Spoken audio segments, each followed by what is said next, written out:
Hey, how's it going everybody, and welcome back to another Fallout 4 Mods Weekly. That's right, we're taking a look at all of the cool mods that have come out this week, and for starters, we've got something interesting. And that first mod is going to be Popcorn by LeahTheUnknown. So, to get started in this mod, well, you're gonna need yourself some corn. So, plant some corn at a settlement, head over to your cooking station, and now you can craft popcorn. And as you can see, we repurposed some potato chips cans and simply wrote popcorn on it. Because I guess the mod author had some trouble getting their own popcorn bag in there, which is fine. Now, what's the purpose of making popcorn as a food? Well, you get 10 HP, plus 1 charisma, plus 1 agility, an additional 5% XP, and only weighs 0.1 pounds. Because, and I quote, popcorn is awesome. The mod author really seems to like popcorn, and that shows, as there is also a little popcorn stand that they have modeled here that you can assign a settler to, and if you do, it will produce 6 food for your settlement, as well as provide 100 happiness, because, and again I quote, popcorn is awesome.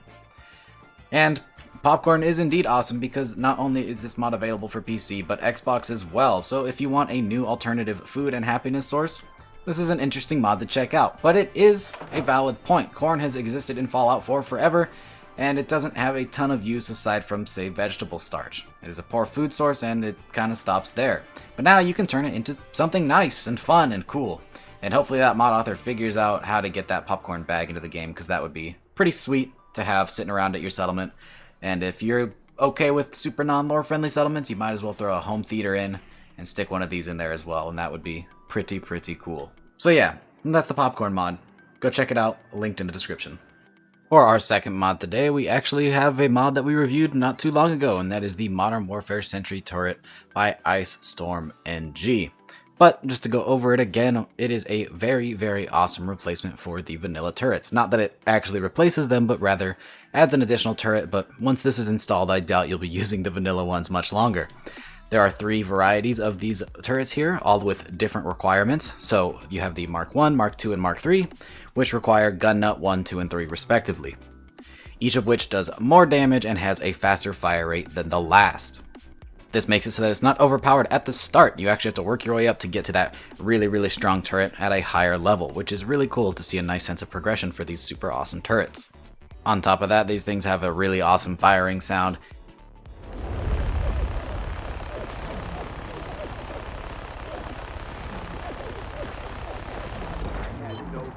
And if you like modern military stuff in your Fallout 4, this is definitely an awesome addition to all of the weapons and armors that you normally get.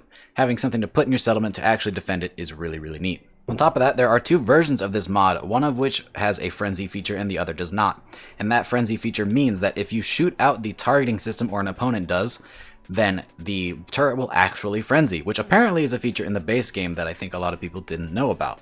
So if you shoot out that targeting computer or an enemy gets lucky enough to shoot it out, then your turret will turn on all of your settlers, you, and enemies. It is frenzied. However, if this is a feature that you don't want to have, then you can just download the non-frenzy version, which is normal. More than likely, though, the frenzy is going to happen very rarely, especially with those earlier versions of the turret, because they're probably going to die to the damage before that piece is actually going to get destroyed by itself. Also, these turrets only have a turning radius of 180 degrees, so they're only going to shoot stuff that's in front of them. So if you just put them on the perimeter of your settlement, the odds of them turning around and firing at your settlements are not likely, unlike the vanilla turrets. And finally, if that stuff wasn't cool enough, this mod is available for both PC and now Xbox, as it has been ported very recently. So that is super cool.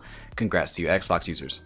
Moving on, we have the D98R TAC Lights by Dart98 Rock. This mod adds a new alternative for lighting for your character. So instead of the traditional Pip-Boy light that is an area of light, you now have an option for a direct fire flashlight that mounts on as an armor piece. This is a new little ear-mounted flashlight. You actually have a choice of 2 of them, and they provide a flashlight. Simple as that. No longer will you need to worry about where your light's coming from because you know exactly where it's coming from. And it's mounted to your head, so wherever you look, the light looks. Playing in third person also, it is an accurate display of the light, much like a headlamp in the base game. If you turn your character left, the light turns left, even if your camera's not pointed in that direction, which is really nice and immersive. So in order to get your hands on some of these really cool new lights, first AWKCR is a requirement, and you'll have to craft it at the Armorsmith workbench. From there, you head into Accessories MFD, where you will have access to 2 lights, both of which provide a damage resistance of 3, except one weighs 1 pound more, but offers some different aesthetics. They both cost 1 copper, 1 fiber optic, 1 glass, and 2 steel, and have no perk requirements. And they both are worth 50 caps. So, the ear light is the very, very small light that is barely noticeable whenever it is in your ear. And the second is the tack light, which takes the same amount and slaps a very large flashlight onto it. And then once crafted, you can take these items to your armor workbench and choose a color. So from there, I believe standard they are cyan, and then you can change it to blue, green, orange, pink, purple, red, or white. I have white on mine, and basically this thing functions like a flashlight, except you don't have to worry about lore as to where your character is holding your flashlight because it's on your ear. Very similar to the West Tech tactical lights. So if we unequip it, you will see I have the regular Pip-Boy light, whereas if we equip it, now it is a direct flashlight. Pretty bright, but it gets the job done. Really cool. Really, really like this one. And even better, available on PC and also Xbox. So congrats Xbox users again. You guys got a lot of them this week. For our next mod, we have Rocks and Trees by Stavetskaya. Stavetskaya. It's a name. It's on the screen. So, Rocks and Trees. It does exactly what it sounds like. It retextures the rocks and the trees. But I really like it. I really, really do. And if you use this in conjunction with some other retexture mods, I think you can get some really cool outcomes. So, this retextures the rocks and trees to be a little bit darker and more vibrant. You'll see that the rocks are covered in moss, and they're grainy, and they're dark, and the trees have a similar texture, again covered in moss, and there's actually some variation. You'll notice that some of the trees have a more orangey tint, and some are green, and also it has gone and added a little bit of leaves to the trees as well. So they're not completely dead, but they're not lush and vibrant either. If you use this in conjunction with some green mods, I think that you would come out with a really, really cool outcome. I really like these retextures. They're super high quality and just a big step up from the vanilla textures. So this is definitely something cool. Combine it, like I said, with something like maybe Natural Landscapes by Spiffy Sky Trooper, and I think you can come up with something really neat. Now, this is a bundled texture of the rocks and the trees, so if you only want one, you're going to have to load your favorite retexture after this one for whichever part you want to change out, but I'm sure that that's not much of a problem. As of right now, it seems that this is only available on PC, but I don't think retextures are a huge market on Xbox, so hopefully that isn't too much of a problem. But in case it is, hopefully it will be ported to Xbox sometime in the future. But altogether, this is a really, really cool retexture of the rocks and trees, and a nice one that kind of changes things up a little bit. I haven't seen a retexture of the rocks that is quite like this one. I really like the moss. It's been a nuclear wasteland for quite a while, and things are starting to regrow, so you'd think that some foliage has started to get around and do its thing. Now, we have 2 mods for our final mod, and that is because they go really well together. And that is Quick Lockpicking and Quick Hack Programs by LeahTheUnknown.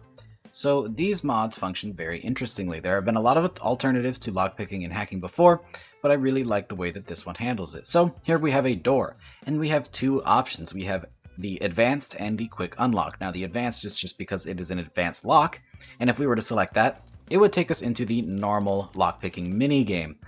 But if you're not a fan of that minigame, there is an alternative now, which we just saw. If we press R, we can quick unlock. And what that's going to do is it's going to run a check. There is a percentage chance that we get through. But if it fails, it will remove a bobby pin and we will have to try again. So let's press R. And as you can see, we failed to unlock it and it removed our bobby pin. So let's try it again. And that time we got in. And now we can open the door. This is a, well, quick alternative to unlocking doors, as the name implies, and it works flawlessly.